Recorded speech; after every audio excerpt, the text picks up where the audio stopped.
Alrighty, I got my native village done with some of the water. I just got to get some more trees done. I did a little bit of more building. I got my cooling station now set up. Water tower, which I'm still waiting on some parts for. And then I got my train station.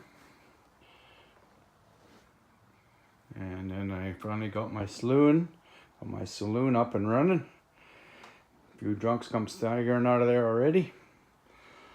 And then I got my sheriff's office, the emporium, and my hotel. I just got one more house and apothecary to put up, and then I can start doing my street scenes and landscaping and go from there. Alrighty, bye-bye.